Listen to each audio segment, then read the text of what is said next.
जय श्री राधे कृष्ण दोस्तों, एक बार आपका फिर से स्वागत है हमारे YouTube चैनल दिव्य भक्ति में। तो दोस्तों, भक्ति और पवित्रता का सच्चा अर्थ तभी समझ आता है तब तुलसी के दीप के प्रकाश से जीवन के अंधकार मिटते हैं। दोस्तों, हिंदू धर्म में तुलसी के पौधे का महत्व सबसे अधिक है। इसकी सबसे पहले पूजा भगवान विष्णु जी ने की थी। श्री हरि कहते हैं, जिस प्रकार देवी लक्ष्मी से वैकुंठ को ऐश्वर्य प्राप्त है, उसी प्रकार वैकुंठ में तुलसी के कारण ही पवित्रता प्राप्त है।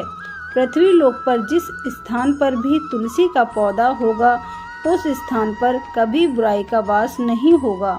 ऐसा स्थान सबसे अधिक पवित्र होगा। इसी कारण से हमें हमारे घर में तुलसी का पौधा अवश्य ही लगाना चाहिए। तुलसी के पास दीप जलाने से क्या होता है, आइए जानते हैं इस प्राचीन महान कथा के माध्यम से, जो भगवान श्री कृष्ण ने देवी सत्यभामा को सुनाई है।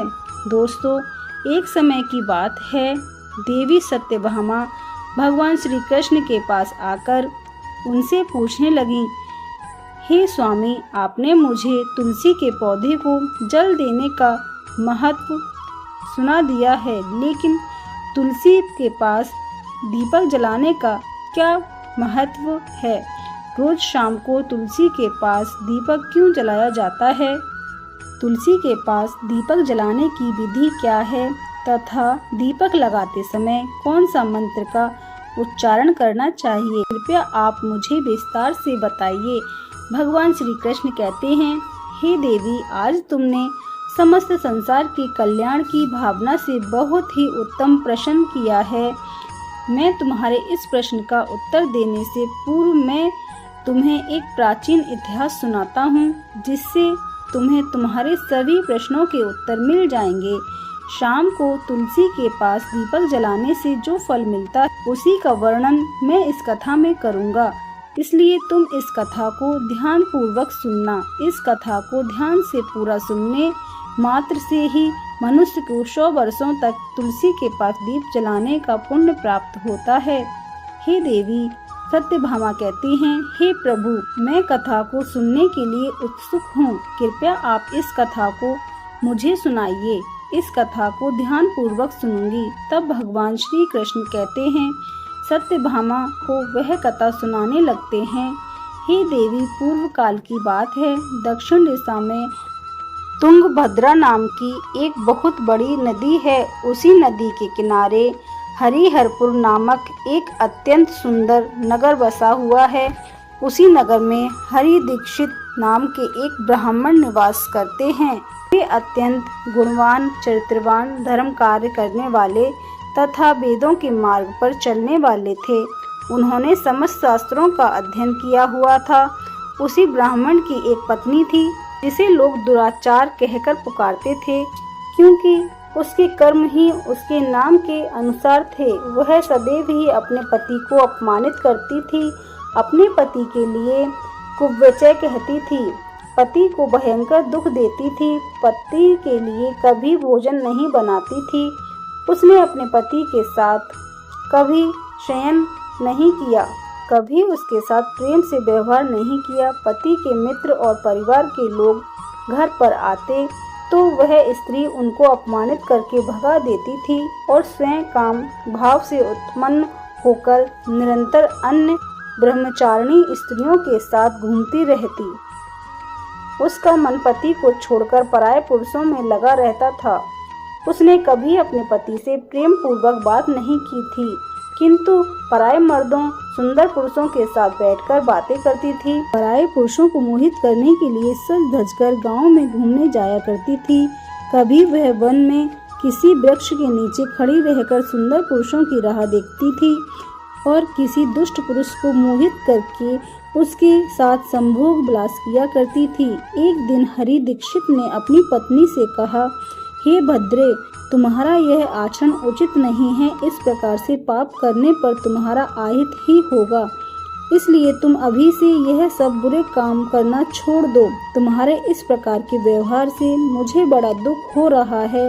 तब दुराचार स्त्री ने कहा, न जाने किस पाप के कारण मेरा तुझ जैसे भिखमंगे के साथ विवाह हुआ है। लगता है पिछले जन्म मैंने पाप किए होंगे और इसी कारण से मुझे ऐसा गरीब पति मिला है। तू मेरा कोई भी इच्छा को पूर्ण नहीं कर सकता। मुझे विश्वासता के कारण तेरी इस झोपड़ी में रहना पड़ता है, भिक्षा मिलाया हुआ भोजन खाना पड़ता है। अब और अधिक मैं इस कष्ट को सहन नहीं करने वाली।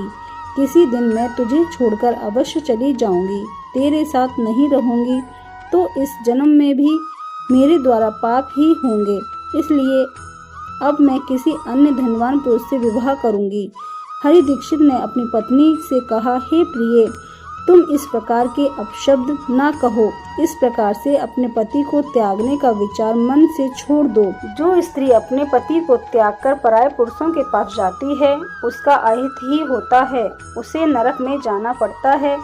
उस दुराचार पत्नी ने कहा, नरक में तुझे जाना पड़ेगा क्योंकि तू कोई काम धंधा तो करते नहीं, भीख मांगकर खाते हो और मुझे भी झूठ खिलाते हो। पत्नी को दुखी और असंतुष्ट रखने वाला पति भी नरक में ही जाता है और तुम्हारा घर कोई नरक की सजा से कम नहीं है। तुम्हारे साथ इस घर में रहने से अच्छा है मैं नरक में जाकर रहूं। इस प्रकार उस हरि दीक्षित की पत्नी अनेक प्रकार के कटु वचनों से अपने पति का अनादर किया और उसे अपमानित किया। श्री कृष्ण कहते हैं, हे देवी, जो स्त्री अपने पति का अनादर करती है, जो अपने पति का अपमान करती है, उसके घर में दुर्भाग्य ही आता है। पति को छोड़कर पराये पुरुषों के पास जाने वाली स्त्री को नरक में दंड अवश्य ही भोगना पड़ता है। अब आगे सुनो उस दुराचार स्त्री के साथ क्या होता है। एक दिन वह दुराचार स्त्री वन में जाकर एक वृक्ष के नीचे खड़ी हो गई। उसका चित्त काम से भरा हुआ था। वह किसी सुंदर कामी पुरुष की राह देख रही थी, किंतु बहुत समय बीतने के बाद भी उस स्थान पर कोई पुरुष नहीं आया। इसलिए वह अत्यंत दुखी हो गई और प्रियतम की खोज में इधर उधर देखने लगी। उस दिन उसका सारा परिश्रम व्यर्थ हो गया। वह वहां खड़ी होकर वह नाना प्रकार की बातें कहकर विलाप करने लगी। हाय हाय, आज तो इस मार्ग से कोई भी सुंदर पुरुष नहीं आया। अब मैं कैसे अपनी काम शक्ति करूं? आज की रात कैसे बीतेगी? कौन मेरे इस सुंदर शरीर का उपभोग करेगा? मेरी जवानी और सुंदरता तो अकारण ही नष्ट हो रही है। कोई भी इस सुंदर शरीर को पाने की कामना नहीं करता। अब मैं कहाँ जाऊं? कौन मुझे अपनाएगा? कौन मेरे साथ संभोग विलास करेगा? मेरा पति तो मूर्ख है, किंतु अब ऐसा लगता है कि संसार ही मूर्ख पुरुषों से भरा पड़ा है।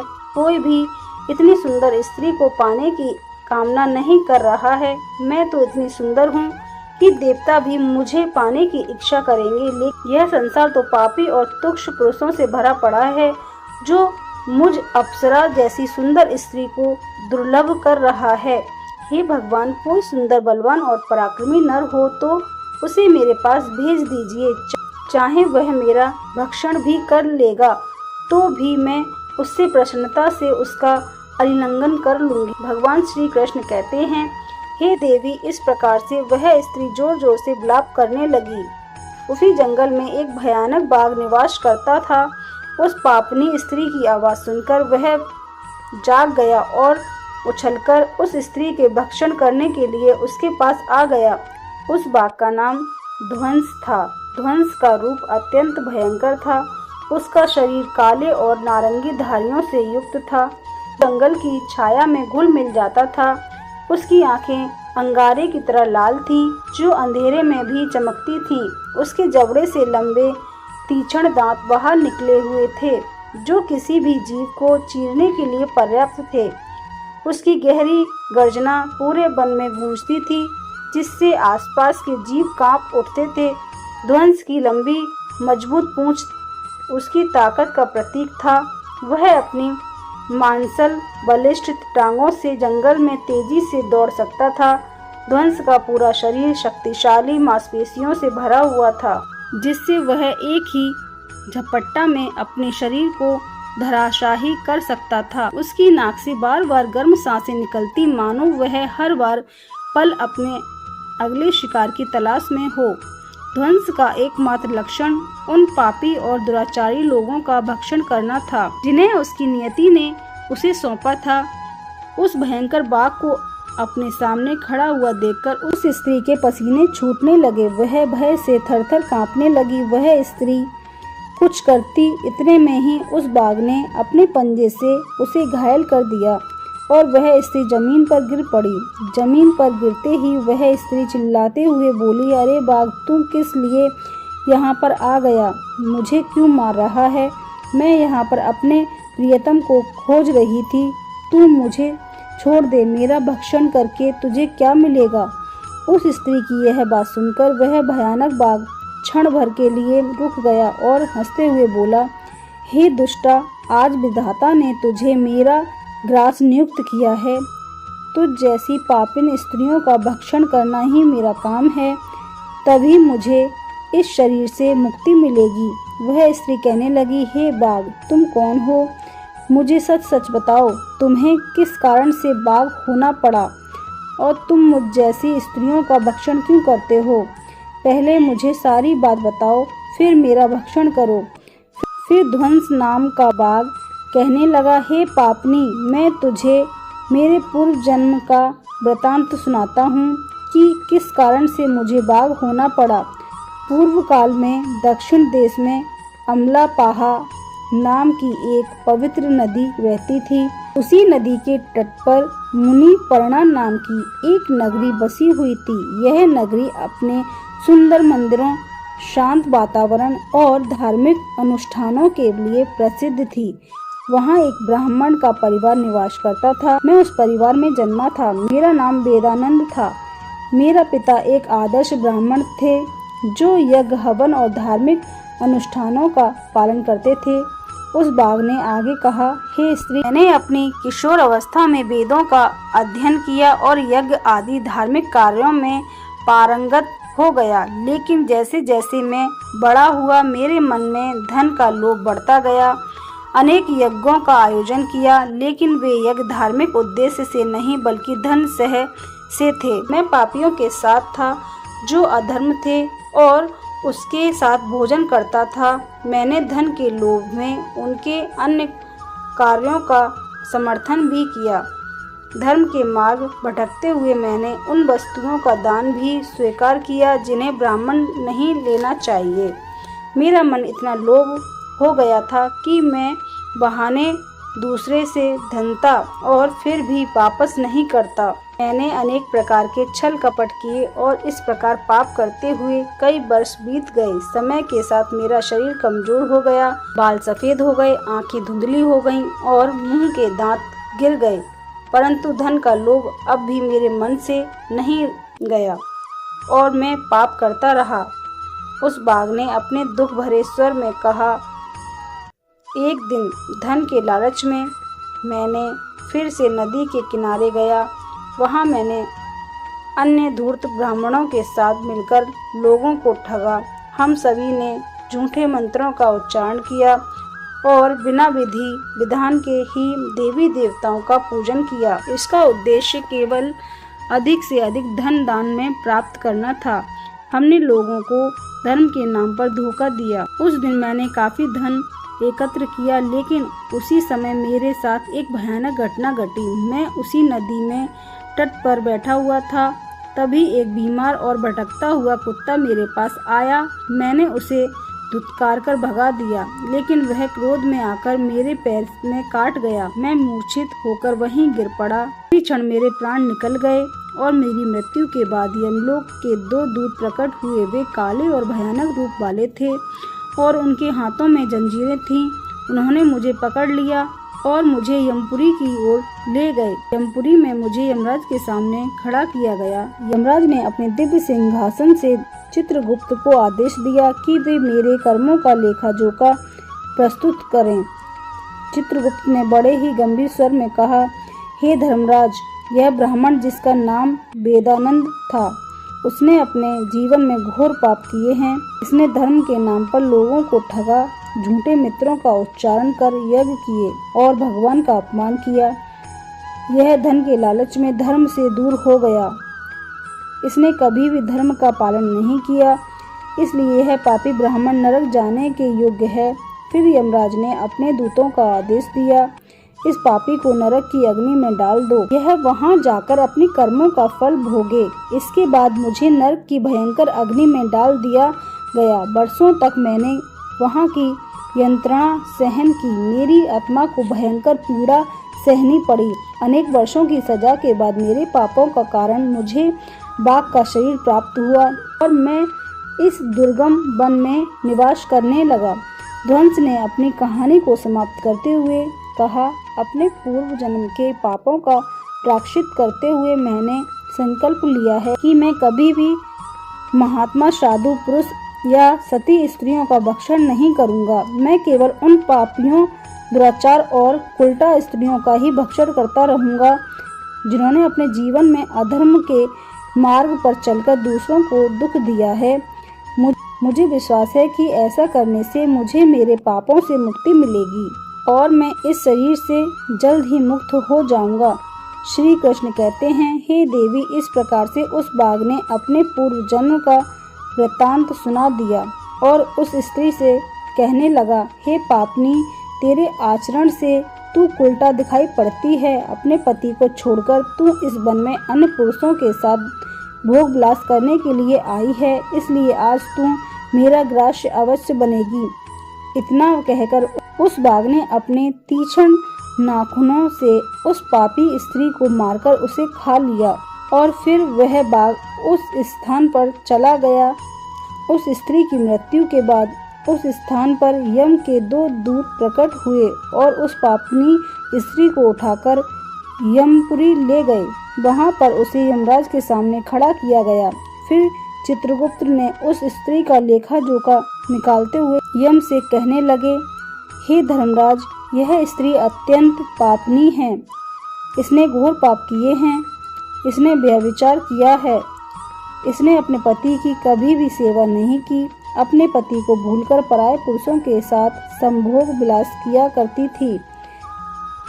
उसके पापों को सुनकर यमराज अत्यंत क्रोधित हो गए और उन्होंने उस स्त्री को अग्नि से भरे हुए कुंडों में डालने का आदेश दिया। यमराज ने आदेश को सुनाकर वह स्त्री को अत्यंत भयभीत हो गई और फिर वह दुराचार स्त्री यमराज से कहने लगी, हे धर्मराज, कृपया मुझे मेरे पापों के लिए क्षमा करें। मैंने यह अनजाने में पाप किए हैं। कृपया मुझे प्रायश्चित करने का अवसर प्रदान करें। यमराज कहते हैं, हे स्त्री, तुमने जो पाप किए हैं वे निंदनीय हैं। तुम्हारे पापों के लिए कोई प्रायश्चित नहीं है। जो स्त्री अपने पति का त्याग करती है, अपने पति को छोड़कर पराये पुरुषों के साथ विहार करती है, उसे निश्चित ही नरक में जाना पड़ेगा। इसलिए अब मैं तुझे नरक में ही यातनाएं भोगनी ही पड़ेंगी। फिर यमराज ने अपने दूतों से कहा, हे दूतों, इस पापनी स्त्री को ले जाओ और इसे भयंकर नरक में डाल दो। यह उसी के योग्य है। ये दूत उस स्त्री को नरक में ले जाते हैं। फिर अनेक वर्षों तक उसे जलते हुए तेल के कुंड में पकाया गया। फिर उसे निकालकर रख नामक नरक में डाल दिया। इस प्रकार उसे अनेक वर्षों तक अलग अलग नरकों में डाला गया। नरक में कष्ट भोगने के बाद वह महापापिनी स्त्री पुनः पृथ्वी लोक पर आकर चांडा के रूप में उत्पन्न हुई। चंडाल के घर में जन्म लेकर वह फिर से अनेक पाप करने लगी, व्यभिचार करने लगी। उसने पापी पुरुषों के संग व्यवहार करने लगी। फिर वह कुछ समय बाद पूर्व जन्म के पापों के कारण उसे कोढ़ का रोग हो गया और वह भयानक पीड़ा सहन करने लगी। उसका अंग अंग जलने लगा। उसके नेत्रों से पीड़ा होने लगी। इस दुख को सहन करती हुई वह दिन बिताने लगी। फिर एक दिन वह तीर्थ पर स्नान करने का उद्देश्य से अंतपुर में चली गई। वहां पर वह एक आश्रम के बाहर निवास करने लगी। उस आश्रम में एक तुलसी का पौधा था। अन्य स्त्रियों को वहां पर तुलसी के पास दीपक जलाते हुए देखकर उस पापी स्त्री को बड़ा आश्चर्य हुआ। फिर एक दिन वहां पर निवास करने वाले एक साधु ने उस स्त्री से पूछा, हे साधु महाराज, यह कौन सा पौधा है और यह स्त्रियां इसके नीचे दीप क्यों जला रही हैं? तब उस साधु ने कहा, हे कल्याणी, यह अत्यंत पवित्र तुलसी का पौधा है। इसके दर्शन करने मात्र से ही संकटों का नाश होता है। इस तुलसी को जल देने से देवी देवताओं की कृपा प्राप्त होती है तथा इस पवित्र पौधे के पास दीपक जलाने से समस्त पाप नष्ट होते हैं। उस साधु की बात सुनकर उस स्त्री को बड़ी प्रसन्नता हुई और उसने साधु से कहा, हे साधु महाराज, यदि कोई अत्यंत पापनी स्त्री भी इसके पास दीपक जलाए तो उसके पाप नष्ट होंगे क्या? वह साधु कहते हैं, हे पुत्री, यह सत्य है। यदि किसी स्त्री ने घोर पाप किए हैं तब भी उसके पाप नष्ट होते हैं। उसके सभी जन्मों के पाप भी तुलसी के पास दीपक जलाने से नष्ट होते हैं। किंतु हे पुत्री, तुम कौन हो और किस कारण से यह प्रश्न पूछ रही हो? वह स्त्री कहती है, हे साधु महाराज, मैं महापापनी हूँ। मैंने व्यभिचार किया है तथा अनेक प्रकार के पाप किए हैं। मेरे पापों के कारण ही मेरी ऐसी दुर्दशा हुई है। कृपया मुझे पापों से मुक्ति का उपाय बताइए। साधु कहते हैं, हे पुत्री, अब से तुम नित्य इस तुलसी के पास दीप जलाओ, तुम्हारे समस्त पाप और दोष समाप्त हो जाएंगे।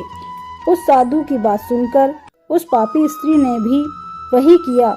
उसने तुलसी के पौधे के पास एक दीपक जलाया। इस प्रकार से वह स्त्री नित्य उसी स्थान पर तुलसी के पास दीपक जलाने लगी। फिर एक दिन वह स्त्री शाम के समय तुलसी के पास दीपक जलाने लगी तो उसी समय उसकी हृदय फटने से उसकी मृत्यु हो गई और वह वहीं जमीन पर पड़ी रही। फिर यमराज के 2 दूत उस स्त्री को यमलोक में ले जाने के लिए उस स्थान पर प्रकट हुए। जैसे ही यम के दूत उस पापी स्त्री को पास में बांधकर ले जाने लगे, भगवान विष्णु के 2 पार्षद उस स्थान पर प्रकट हुए। वे दिव्य पार्षद अत्यंत तेजस्वी और दिव्य आभा से युक्त थे। उनके शरीर से स्वर्णिम प्रकाश की किरणें निकल रही थीं, जो चारों ओर अंधकार दूर कर देती थीं। उनका रूप भी इतना मोहक और दिव्य था कि उन्हें देखकर किसी का भी मन श्रद्धा से भर जाता। उनके चेहरे पर शांत मुस्कान थी, जो अपार करुणा और दया का प्रतीक थी। उनके वस्त्र रत्न जड़ित और रेशमी थे, जो नीले और सुनहरे रंग में चमक रहे थे, मानो स्वयं वैकुंठ का सौंदर्य उनके व्यक्तित्व में समाया हो। उनके कानों में सुनहरे कुंडल झूल रहे थे, जिनसे दिव्य संगीत की ध्वनि प्रतीत होती थी। उनके माथे पर तिलक और चमकती हुई बिंदी थी, जो उनकी दिव्यता को सूचक विशाल कद और बलिष्ठ थे। उनके हाथों में दिव्य गदा थी, जो न्याय और अधर्म की शक्ति का प्रतीक थी। वे उस स्त्री को अपने दिव्य स्पर्श से मुक्त का आश्वासन देते हुए आए, जिससे उसके सभी पाप नष्ट हो सकें और उसे स्वर्ग की यात्रा का अधिकारी बना सकें। उन पार्षदों ने यमराज के दूतों को रोक लिया और कहने लगे, हे यमदूतों, इस स्त्री को तुम छोड़ दो। यह स्त्री नरक में जाने के योग्य नहीं है। तुम किसके आदेश से ऐसा अधर्म कर रहे हो? फिर यम के दूत कहने लगे, हे पार्षदों, हम यमराज के आदेश से इस पापी स्त्री को उठाकर ले जा रहे हैं, किंतु आप हमें किस कारण से रोक रहे हो? यह स्त्री अत्यंत पापी है, इसे नरक में ले जाने की आज्ञा मिली है। यह सुनकर भगवान विष्णु के पार्षद मुस्कुराए और बोले, हे यमदूतों, तो तुम सत्य बोलते हो, लेकिन स्त्री का एक ऐसा पुण्य भी है जो इसके समस्त पापों को मिटा सकेगा। तुमने देखा नहीं कि इसने अपने जीवन में संध्या के समय तुलसी के समीप दीपक जलाया? यमदूतों ने चकित होकर पूछा, हे पार्षदों, क्या केवल तुलसी के समीप दीपक जलाने से इसके समस्त पाप नष्ट हो सकेंगे? भगवान विष्णु के पार्षदों ने गहन दृष्टि से यमदूतों की ओर देखा और समझाया, तुम इस बात को नहीं समझोगे। यमदूतों, तुलसी भगवान विष्णु की परम प्रिय है और जो भक्त श्रद्धा और भक्ति से विष्णु के समीप दीपक जलाता है, वह विष्णु की कृपा का पात्र बन जाता है। संध्या के समय दीप जलाने का पुण्य अनंत गुना बढ़ जाता है और यह न केवल उनके पापों को नष्ट करता है बल्कि उसे स्वर्ग का अधिकार भी बनाता है। इस स्त्री ने सच्चे मन से तुलसी का पूजन किया है और दीपक प्रज्वलित किया है, इसी कारण इसके सारे पाप जलकर राख हो चुके हैं। अब यह नरक जाने की योग्य नहीं है। यमदूतों ने अपने हाथ जोड़कर कहा, हे पार्षदों, आप सत्य कह रहे हैं, हमें इसके भक्ति के बारे में जानकारी नहीं थी। यदि यह भगवान विष्णु की प्रिय भक्त है तो हम इसे कैसे नरक ले जा सकते हैं। भगवान विष्णु के पार्षदों ने मधुर स्वर में कहा, इसलिए हे यमदूतों, अब तुम लौट जाओ। इस स्त्री ने तुलसी की सेवा की है, वह उस दीपक की रोशनी में अपने सारे पापों को भस्म कर चुकी है। अब इसे विष्णु लोक में ले जाया जाएगा, जहाँ इसका स्वागत होगा। यह अब स्वर्ग की अधिकारी बन चुकी है। पार्षदों की बात सुनकर उन यमदूतों ने उस स्त्री को उसी स्थान पर छोड़ दिया और यमलोक लौट गए। वहां जाकर यमराज को सारा वृतांत सुना दिया। फिर भगवान विष्णु के पार्षदों ने उस स्त्री को दिव्य विमान में बिठाकर स्वर्ग लोक ले गए। भगवान श्री कृष्ण कहते हैं, हे देवी सत्यभामा, इस प्रकार से तुलसी के पास दीपक जलाने मात्र से ही मनुष्य के सभी पाप नष्ट हो जाते हैं। जो स्त्री नित्य शाम को तुलसी के पास दीपक जलाती है वह सौभाग्यवती बनती है। उसके पूर्व जन्मों के सभी पाप नष्ट हो जाते हैं, उसे सुख समृद्धि की प्राप्ति होती है। रोज तुलसी के पास दीपक जलाते समय इस मंत्र का उच्चारण करना चाहिए, ओम तुलसी देवच्चः ब्रह्म विष्णु प्रिय याचः धीमहि तमो वृंदा प्रचोदयात्। श्री कृष्ण कहते हैं, हजारों अमृत के घड़ों से नहलाने पर भी श्री हरि को उतनी तृप्ति नहीं होती जितनी वे मनुष्यों के द्वारा तुलसी का एक पत्ता चढ़ाने से प्राप्त करते हैं। 10,000 गोदान से जो फल प्राप्त होता है वही फल तुलसी पत्र के दान से पा लिया जाता है। जो मृत्यु के समय अपने मुख में तुलसी पत्र का जल पा जाता है वह संपूर्ण पापों से मुक्त होकर श्री कृष्ण के धाम जाता है। जब भक्त तुलसी के पास दीपक जलाता है तो उस प्रकाश में निहित ऊर्जा नकारात्मक शक्तियों का नष्ट करती है और सकारात्मकता को संचार करती है। यह आध्यात्मिक वातावरण को शुद्ध करता है और घर में देवताओं की कृपा को आकर्षित करता है। दीपक का प्रकाश अज्ञान के अंधकार से दूर करता है और ज्ञान की ज्योति को प्रज्वलित करता है। तुलसी के पास दीपक जलाने से मनुष्य के भीतर शुद्धता और पवित्रता का भाव उत्पन्न होता है, जिससे उसकी भक्ति और ध्यान की शक्ति बढ़ती है। यह मान्यता है कि जब व्यक्ति तुलसी के पास दीपक जलाकर उसकी आरती करता है तो भगवान विष्णु का ध्यान अधिक सरलता से प्राप्त होता है। यह साधक के मन को स्थिर और शांति की ओर ले जाता है, जिससे ध्यान में एकाग्रता बढ़ती है। तुलसी के पास दीप जलाने का अनुष्ठान सूर्यास्त के समय करना अत्यंत शुभ माना जाता है। इस समय दीपक जलाकर तुलसी माता की आरती की जाती है और भगवान विष्णु का स्मरण किया जाता है। इसे करने से विशेष पुण्य प्राप्त होते हैं। प्रतिदिन संध्या समय में तुलसी के पास दीपक जलाते समय ओम नमो भगवते वासुदेवाय मंत्र का जाप करना चाहिए। यह मंत्र घर की नकारात्मकता को दूर करता है, भगवान विष्णु की कृपा प्राप्त करता है। तुलसी के पास घी या तिल के तेल का दीपक जलाना शुभ होता है। घी का दीपक अधिक पवित्र माना जाता है, लेकिन यदि संभव ना हो तो तिल के तेल का दीपक भी जलाया जा सकता है। तिल का तेल दीपक नकारात्मकता ऊर्जा होने में सहायक होता है। ऐसा कहा गया है कि जो भक्त प्रतिदिन तुलसी के पास दीपक जलाता है उसे 7 जन्मों का पुण्य मिलता है और वह कभी भी दरिद्रता का सामना नहीं करता। उसके घर परिवार में हमेशा सुख शांति और खुशहाली बनी रहती है। धार्मिक ग्रंथों में वर्णित है कि तुलसी के पास दीपक जलाने से पितृदोष, ग्रह दोष और काल सर्प दोष जैसी बाधाएं भी दूर हो सकती हैं। इस उपाय से घर में नकारात्मकता ऊर्जा का नाश होता है और सकारात्मकता ऊर्जा का संचार होता है। तुलसी के पास दीपक जलाने से आत्मा की शुद्धि होती है और यह जन्म जन्मांतरों के पापों का नाश करता है। इससे आत्मा को शांति मिलती है और व्यक्ति को सद्गति प्राप्त होती है।